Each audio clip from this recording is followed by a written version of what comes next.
In this video, I'm going to use the Mexican War of Independence as a parable. I'm not going into all the details of it. You can read books about it, or you can go to Wikipedia. But there's one thing I want to point out about the Mexican Revolution and why it failed. First of all, it failed because it was rooted in rejection. It was rooted in, how to say, in projection.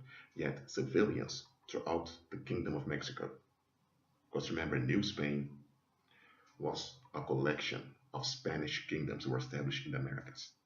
And you also had the Philippines, which was another kingdom that Spain established in Asia. And all those kingdoms, the Philippines in Asia, and all the others, Guatemala, Yucatan, Mexico, Nueva Galicia, Nueva Leon, Nueva Santander, Nueva Vizcaya, Cuba, Santo Domingo, Puerto Rico, all those kingdoms together were governed from Mexico City. And the, I'm sorry, this, the Kingdom of Mexico was just one of the constituents. But it was a constituent kingdom in which the regional government was seated. And there were those in the Kingdom of Mexico that wanted to revolt against Spain. Why? They were upset. So their whole aim was to project their anger at Spain and to fight against it. Here's the problem. After they separated from Spain, they had no trade relations. They didn't have their own currency. You need to have your own currency and the economic and financial policy for your country to work. Now, in the Spanish Empire, Spain regulated the currency and the financial fluctuation of the real. And Spain did it so well that the real was the world's currency, or the Spanish dollar, which is a coin of 8 real. The Spanish dollar was the world's currency, worldwide. International people traded either in real or they counted their expenses in real. Now, you want to separate from Spain. Here's the thing, the Philippines, they don't want to leave Spain. The Cubans, the Puerto Ricans, and the Santo Domingans, they don't want to be part of it.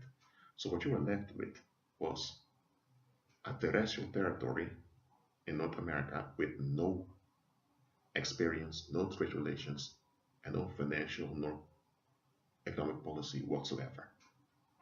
How's that going to work out? You don't have your own navy. So what are you going to do with the pirates that were hunting people in the Caribbean? Or the Chinese pirates that came from Asia? You also had those. So you had the Chinese pirates in the west and the pirates in the Caribbean in the east. What are you going to do with them? You don't have your own army, you don't have your own military, you don't have your own navy. Okay?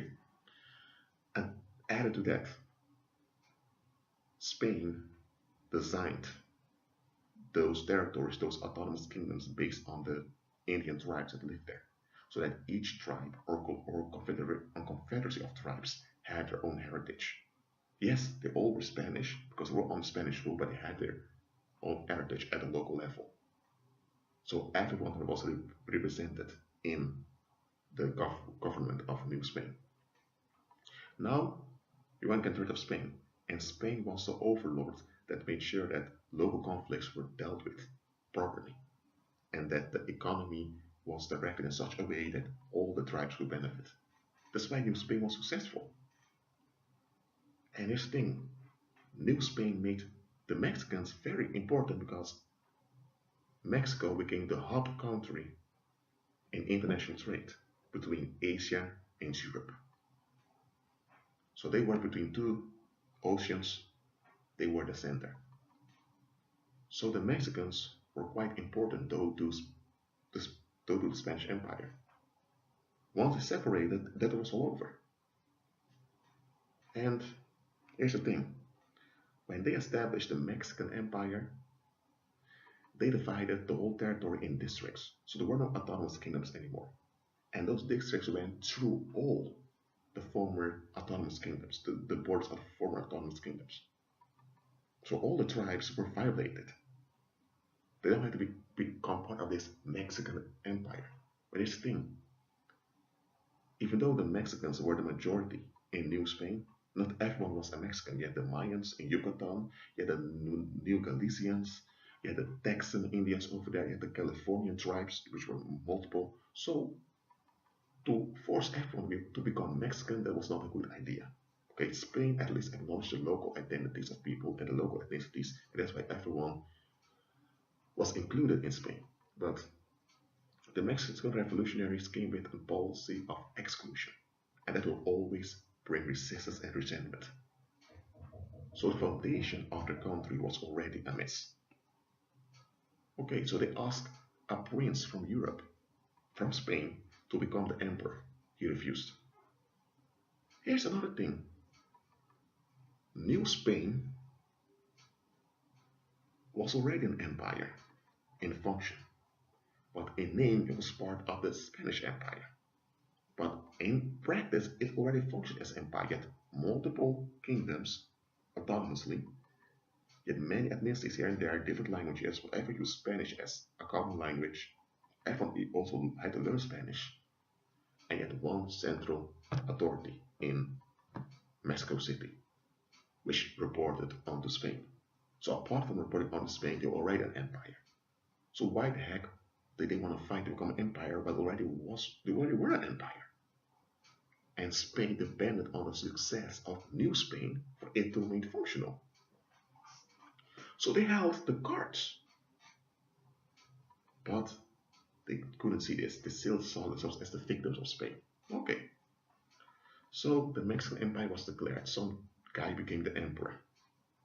They invaded the kingdom of Guatemala, which also declared itself independent from Spain, forced the Guatemalans to become part of it. Within 2 years, maybe less than 2 years, the old Mexican Empire collapsed. And those districts began to fight one another. Listen, before you had Spain and Spanish judges, Spanish courts that kept everyone in check.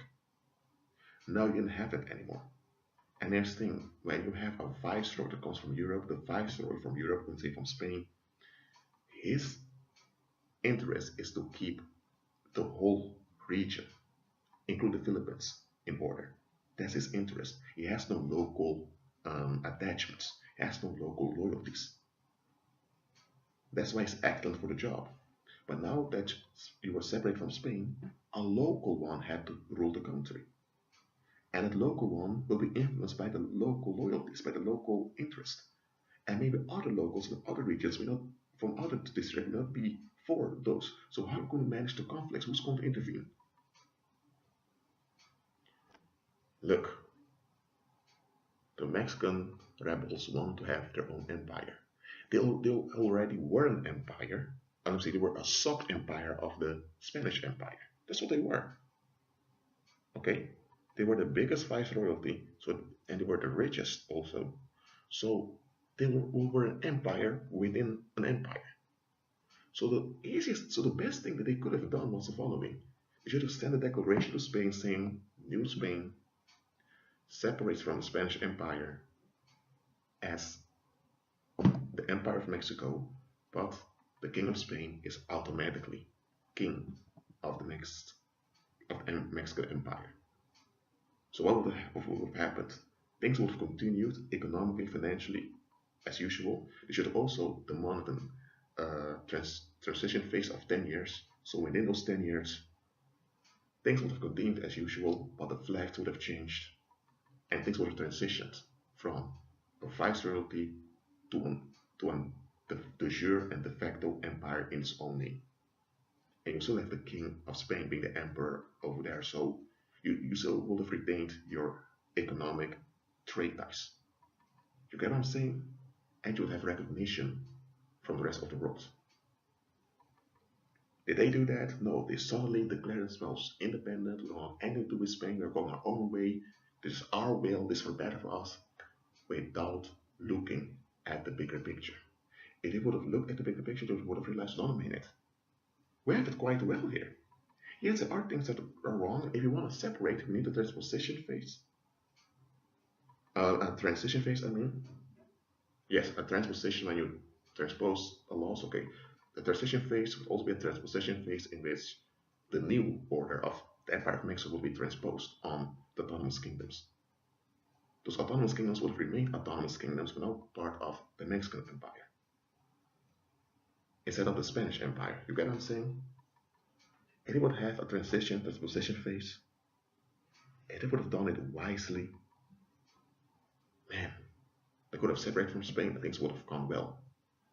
But what they did, willing whatever they willed, being fed up, wanting to leave from Spain, because what's going on, they projected all their local dissatisfactions onto Spain. It was all Spain's fault. And now they fought against Spain, and they succeeded in driving the Spanish out. But by doing that, they had driven out their military and financial stability. So they threw out the baby with the bathwater. And it's after their victory that they realized that the victory was self-defeating. And as you know history, Mexico became a republic in which Yucatan, the Mayas, wanted to separate off them from the republic. I wonder why. In the 1830s, when Spain began to recognize many of the former colonies as republics, the Mexicans invaded Cuba. Cuba was still an autonomous kingdom that remained with Spain.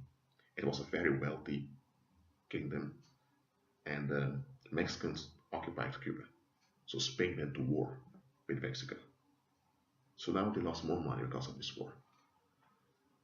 And after that, well, within 2 decades, Mexico lost half its territory to the United States. That was humiliating. And it lost its international status as the hub of international trade between East and West. Now, here's the thing, the territory of New Spain also decreased, though, to the expenses Spain had to make in battling the rebels. Look, the Kingdom of Oregon, that's from Alaska all the way to the north of California, was already under siege by the Russians and British, so Spain already had spent a lot of money in defending that. The Louisiana territory was already they had spent a lot on it also, and we also had the rebels causing trouble. So they burdened the expense of Spain, which led to them losing Florida, the east of Texas, and the Kingdom of Oregon. So the territory of New Spain, also the influence of the Mexicans decreased. So when you look at the independence war of Mexico, it was self-defeating. It was a self-defeating victory over time. And it's only when it was too late they realized, oh dear, now we need to deal with the consequences. I'm not saying they shouldn't have separated. I'm making a judgment about that. But they did it in an unwise manner. They didn't look at the bigger picture. First of all, was separation needed? Was separation desirable or practical? And if it's practical and desirable, how to do it in a way that both Spain and the new state of Mexico would both benefit, so that everyone wins and there's peace. They just wanted something, just willed something, without examining whether the will of theirs was right or not. Well, the reason I'm giving this history lesson is so that you will use it as a parable, not only for yourself, but also in evaluating things around you. Too often, when things don't go our way, or we are upset with something, or when something is an irritation to us, we just want to get rid of it. We want to relief from it. And in this relief seeking, we don't look at the bigger picture. Because we're so resisting it, our own resistance becomes a burden onto us. Our own resistance becomes intoxicated with negative energy. And now we want to get rid of that negative energy also. So it's not really about a thing that is bothering us. It's really about getting rid of our own irritation. Our own irritation tends to weigh down more on us than the situation. But often we just want to be relieved, we want to get rid of it. And if it succeeds, we think we're validated. It happened, our will is honored. And that's what most people just want, that their will is honored. And when they figure out a few moments later their will isn't worth it, now they are in denial. Now that the consequences of their will begin to manifest, they deflect it. Now they either blame it on someone else, or they deny that those consequences are there. Look, learn from the independence war of Mexico. Evaluate whether your will is in line with Christ. Evaluate whether your will is correct or right or not. And if it's in line with Christ and all of that, be wise. Look at the bigger picture. Okay? Too many folks don't look at the bigger picture. And that's why Satan takes advantage of them. And look, I'm not picking on the Mexicans here. I'm just using the history of the Viceroy of New Spain and the foundation of Mexico to show you that just because you get what you want, or just because a plan of yours succeeds, doesn't mean that that succession is worth it. Well, that's it for now. Agree with Christ and be at peace.